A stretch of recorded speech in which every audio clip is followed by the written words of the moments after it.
रात के 2 बजे का समय था। अंधेरी सुनसान सड़क, चारों ओर घना जंगल, बीच में केवल झिंगुरों की आवाज और ट्रक के चलने की गूंज। ट्रक चला रहा था रघु, जो राजस्थान से माल लेकर मध्य प्रदेश की तरफ जा रहा था। रघु को सड़कों का पुराना खिलाड़ी कहा जाता था, लेकिन उस रात जो कुछ हुआ उसने उसकी जिंदगी हमेशा के लिए बदल दी। नमस्कार दोस्तों, स्वागत है आपका आज की इस हॉन्टेड कहानी में। आज की ये कहानी है एक ट्रक ड्राइवर के बारे में और उसके साथ हुए एक खौफनाक किस्से के बारे में। आज की इस कहानी को शुरू करने से पहले मैं आप सभी से रिक्वेस्ट करना चाहूँगा कि अगर आप भी इस चैनल पर नए हैं और अगर आपको हॉन्टेड कहानियाँ सुनना पसंद है तो हमारे इस चैनल को सब्सक्राइब करके बेल आइकन ज़रूर दबाएं, ताकि फ्यूचर में भी आने वाली कहानियों का आप आनंद ले पाए। तो चलिए अब आज की इस कहानी को शुरू करते हैं। रघु का ट्रक एक पुराने घाट सेक्शन से गुजर रहा था, कर्ण घाट। स्थानीय लोग कहते थे कि इस रास्ते पर एक कर्ण पिशाचनी घूमती है, वो जो लोगों के कान में आकर फुसफुसाती है और जो उसकी बात सुन लेता है उसकी मौत पक्की हो जाती है। रघु को इन बातों पर यकीन नहीं था, लेकिन जब उसने रियर व्यू मिरर से देखा, एक पल को उसे लगा ट्रक के पीछे की बत्ती के पास कोई सफ़ेद साया बैठा है। वो ब्रेक लगाकर नीचे उतरा, टॉर्च मारी, लेकिन कुछ भी नहीं था। बस हवा का एक झोंका और चारों तरफ सन्नाटा। वो मुस्कुराकर बोला, अरे रघु, तू भी ना डर गया क्या? लेकिन उसी पल पीछे से किसी ने धीरे से फुसफुसाया, सुनो मेरी बात। रघु पलटा, पर कोई भी नहीं था। उसके कान में अजीब सी ठंडी सांस का एहसास हुआ।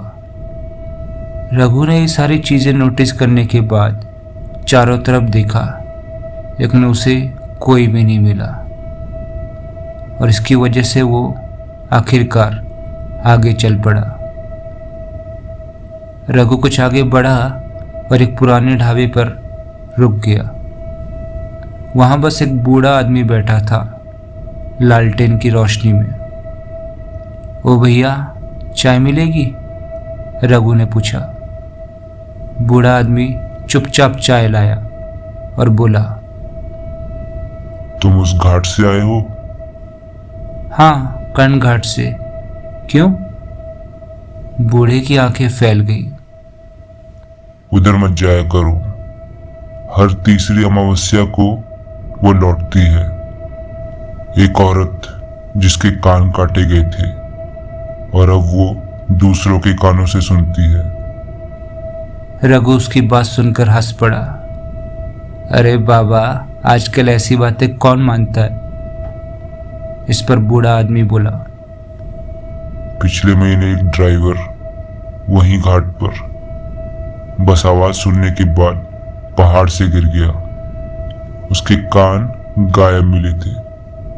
उस बूढ़े आदमी की बात सुनने के बाद रघु थोड़ा सहम गया, लेकिन हिम्मत रखकर आगे निकल पड़ा। रघु को चले हुए थोड़ा ही समय हुआ था।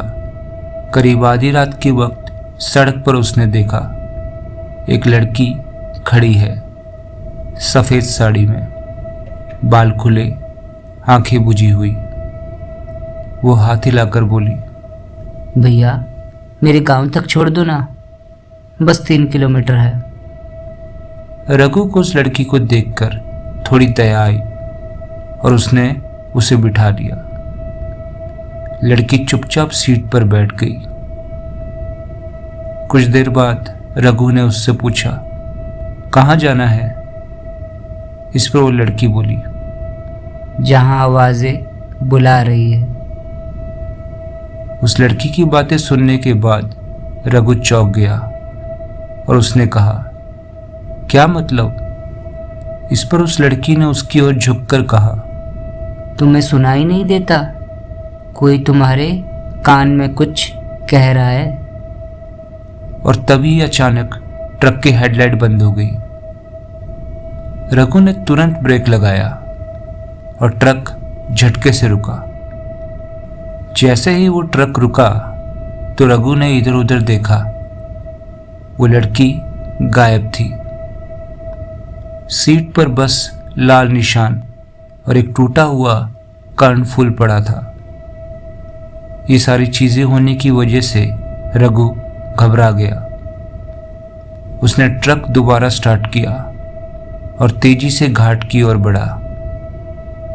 लेकिन कुछ ही देर में उसे लगा कि कोई उसके पीछे बैठा है। कौन है? कौन है वहां? रघु ये बार बार पूछता रहा, लेकिन कोई भी जवाब नहीं मिला। बस धीरे धीरे किसी के फुसफुसाने की आवाज आ रही थी, मेरा कर्ण लौटा दो। रघु ने शीशे में देखा, पीछे वही लड़की थी। अब उसकी आंखों से खून बह रहा था और कानों की जगह बस गहरे गड्ढे थे। ये सब देखकर रघु जोर से चिल्लाया और ट्रक से उतर के भाग गया। लेकिन सड़क के दोनों ओर कानों की आकृतियां उभर आई थी, जैसे दीवारों में कोई देख रहा हो। जैसे ही रघु ने ये सब देखा तो वह चौंक कर नीचे गिर गया। उसे समझ ही नहीं आ रहा था कि उसके साथ क्या हो रहा है। कुछ समय गुजरता है और सुबह जब लोग उस रास्ते पर पहुंचते हैं तो वो देखते हैं कि वो ट्रक खाई में गिरा हुआ है। खाई के बिल्कुल पास उन्हें एक आदमी बेहोश मिलता है, लेकिन जिंदा। लोग उसे जगाने की कोशिश करते हैं और जैसे उसे होश आता है तो वो बताता है कि कोई औरत थी जिसने उसके कान में फूंक मारी थी। उस आदमी की बात सुनने के बाद लोग समझ जाते हैं कि हो ना हो ये उस कर्ण पिशाचनी का ही खेल है। उसके बाद उस इलाके में पुलिस बुलाई जाती है। पुलिस ने जगह की जांच की और पास की झाड़ियों में एक पुराना खोपड़ी का जोड़ा मिला, जिनके कानों पर मांस गायब था। ढाबे वाले बाबा ने सुना तो कहा, वो कर्ण पिशाचनी थी। पहले एक औरत थी जिसे गांव वालों ने जादू टोने के शक में जिंदा जला दिया था। उसके कान काट दिए गए थे ताकि वो किसी की भी आवाज न सुन सके। अब वो हर अमावस्या को लौटती है और जो उसकी फुसफुसाहट सुन ले वो उसका हिस्सा बन जाता है।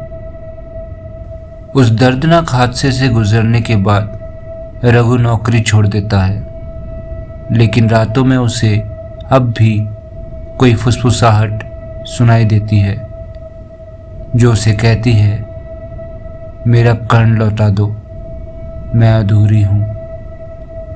एक रात गांव वालों ने देखा रघु अपने घर से बाहर अजीब तरह से घूम रहा था, जैसे किसी को ढूंढ रहा हो, और अगले दिन वो गायब था। सिर्फ उसके कमरे में दीवार पर खून से लिखा था, अब मैं सुन सकती हूँ। और दीवार में 2 ताजा मानव कान टंगे थे। कहते हैं अब जब भी कोई ट्रक कर्ण घाट से गुजरता है, अगर उसके कानों में कोई फुसफुसाहट सुनाई दे तो वो अपनी आंखें बंद कर ले और इंजन की आवाज़ बढ़ा दे, क्योंकि अगर उसने सुना तो कर्ण पिशाचनी उसका आखिरी श्रोता बन जाती है। तो उम्मीद करता हूँ दोस्तों आज की ये हॉन्टेड कहानी आपको बहुत ज़्यादा अच्छी लगी होगी। अगर आपको ये कहानी अच्छी लगी है तो इस वीडियो को लाइक करके अपने उन दोस्तों के साथ शेयर करें जिन्हें हॉन्टेड कहानी सुनना बहुत ज़्यादा पसंद है। तब तक के लिए मिलते हैं किसी और रात एक नई और खौफनाक कहानी के साथ।